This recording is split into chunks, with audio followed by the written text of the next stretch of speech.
Hey, what's up, everyone? Thank you for tuning in today and checking out yet another episode of Ron's Blind Buys. My name is Ron. I'm sure you already knew that, though. Today, we're going to be taking a look at 6 bands who I recently checked out, and I'm going to go ahead and review for you today. So let's go ahead and get it started.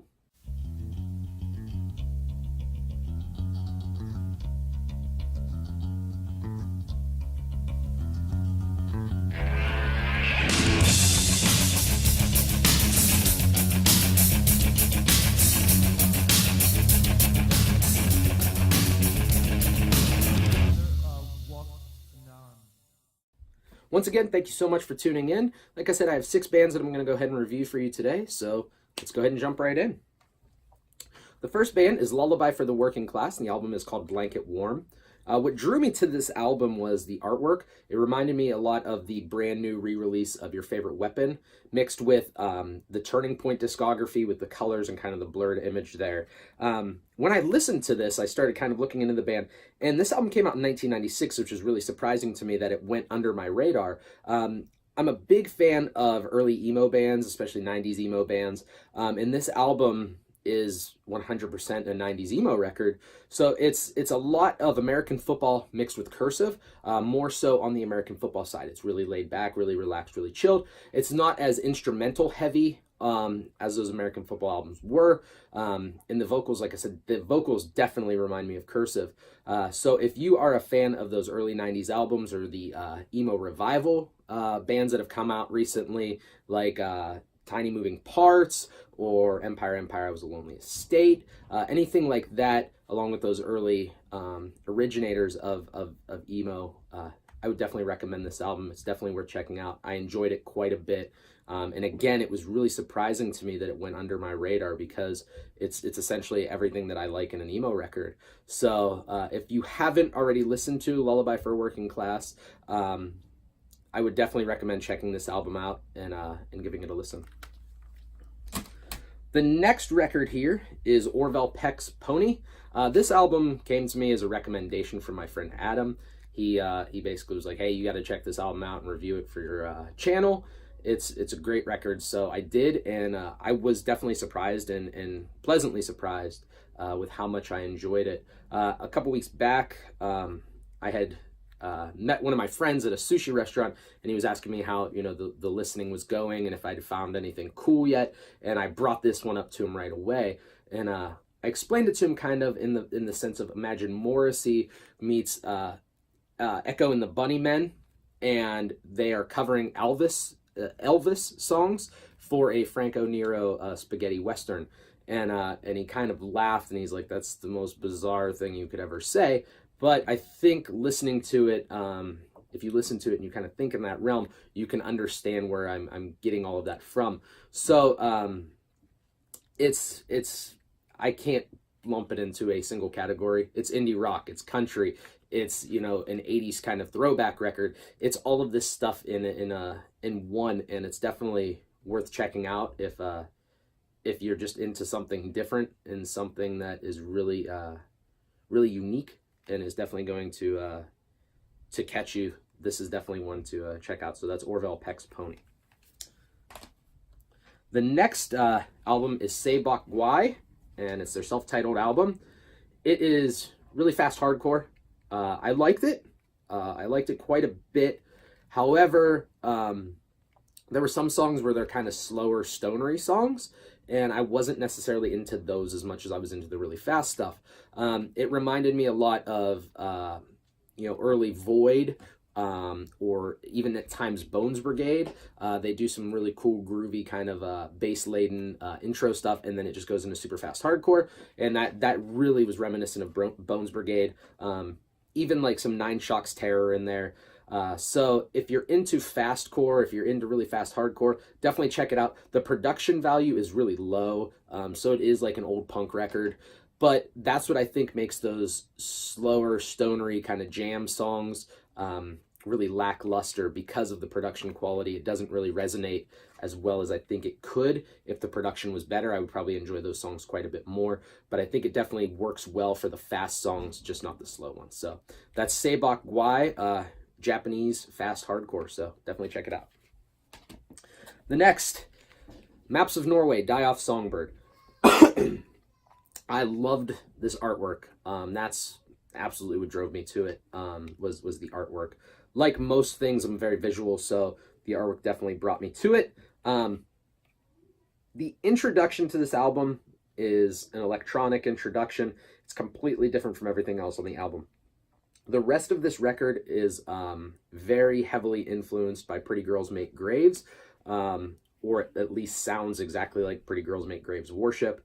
I enjoyed it quite a bit, and it's funny because when I was listening to this, and as I've been listening to more records in this channel, I was kind of chuckling to myself, thinking that I should just do one whole episode of bands that sound like Pretty Girls Make Graves, because I would say probably 3/4 of the things that I've been listening to and just haven't reviewed yet have reminded me of Pretty Girls Make Graves, and it's kind of mind-blowing, and I feel kind of like inept in my ability to differentiate bands, but it's hard because there's so many bands where I'll listen to it and I'll go, okay, this kind of sounds like band XYZ, and then the next song and the next song and the next song, well, these are just Pretty Girls Make Graves. So but this was the first band in that whole group that of things that I've listened to that have really made me think that. So if you are a fan of Pretty Girls Make Graves, definitely check out Maps of Norway, and check out future videos, because there's probably 20 other bands that have sounded like that band that I've listened to so far. So if you're a fan of Pretty Girls Make Graves, or you're a huge fan of them, definitely stay tuned for future episodes. But that's Maps of Norway's Die Off Songbird. So this one here is one that I'm surprised I had never heard of. So this is Broken Spindles, it's a self-titled album, the very first Broken Spindles record. After listening to it, I went back and looked into the band, and they had been on Saddle Creek, so the albums after this came out on Saddle Creek. The albums after their Saddle Creek albums came out on Blank Wave, which is the label that The Faint is on. And upon further investigation, I came to realize that the guy who does Broken Spindles was actually the bass player for The Faint. And I'm a huge fan of The Faint. Wet from Birth is one of my favorite indie rock electronic albums ever. Dance Macabre is definitely an album that was really influential on me in high school. So to never have heard of Broken Spindles was kind of mind-blowing. It sounds exactly like The Faint. If you like The Faint, definitely check it out. If you like electronic music, definitely check it out. It was a fantastic album. I was almost late for class, sitting in my car listening to this album because I just didn't want to turn it off.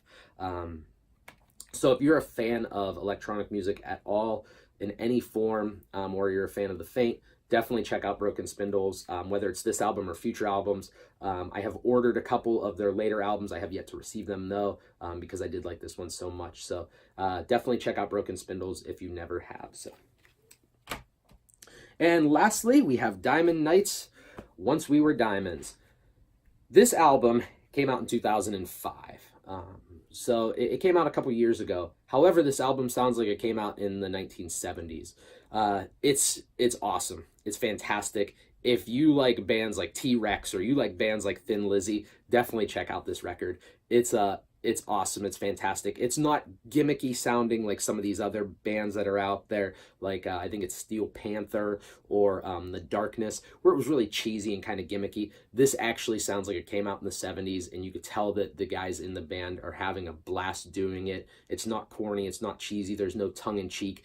It's just straight 70s groovy rock and roll, and it's an awesome album. This is an EP. They have a full length that came out after it that I have recently ordered too, because I like this album so much. I haven't got it yet. I haven't listened to it yet, but it's on its way, and I'm really excited to listen to it, especially if it sounds like this record did. So again, if you're a fan of those early 70s bands, if you're a fan of bands, like I said, like Thin Lizzy or T-Rex or Rose Tattoo, or I mean, even like AC/DC, any of that kind of stuff, you'll definitely enjoy this album. And like I said, it's just, when you think about it coming out in 2005, though that was 14 years ago, it's still crazy to think that it sounds like it came out, 40 years ago. So so if you're a fan of that classic rock, and really, really rock heavy music, and in general, definitely check out Diamond Nights, Once We Were Diamonds. So that is it for another episode. I hope you enjoyed these reviews. when I do the reviews, like I said in the first episode, I'm not trying to get super in depth with them and tell you, you know, what I liked about the musicianship or this or that. I'm sure there's future episodes where that will be more prominent, but I really like to just kind of compare them to other artists and kind of get people familiar with bands and that they may not have ever heard, and tell people what I prefer, what I liked, what I thought of them, what I could compare them to. So that's really the purpose of this channel, not necessarily to go as in-depth as some other YouTubers will do, where they'll just pick out a single album and go through and break it down, you know, song by song, you know, note by note. That's not what I'm trying to do. What I really want to do is just give you something to base your a comparison on, or to see if, hey, you know, I do like that band, maybe I'll check this band out, and who knows, you might end up loving a band or hating a band because of it, and we'll see where it goes from there. But I have stacks and stacks of CDs. You can't really see them behind me. They're both to my left and to my right here, of stuff that I have listened to and that I still have yet to listen to. And so there's plenty of videos coming in the future. I put up my first video recently of my trip to Preserving Hardcore in Pittsburgh, Pennsylvania. I plan to do that with a few more record stores locally to my area, and as I travel, I do have some travel coming up this summer and into the fall. I'll be on the West Coast and I'll be farther east too. So I definitely plan to check out some places while I'm out on either side of the map here, and bring them your way. So I hope you're enjoying the videos that I've posted so far. I've really enjoyed making them and putting them together for everyone there. So so that is it for this video, and we'll see you in the future. Thank you. If you like this video and want to know when more are coming up, please hit the subscribe button below. See you next time.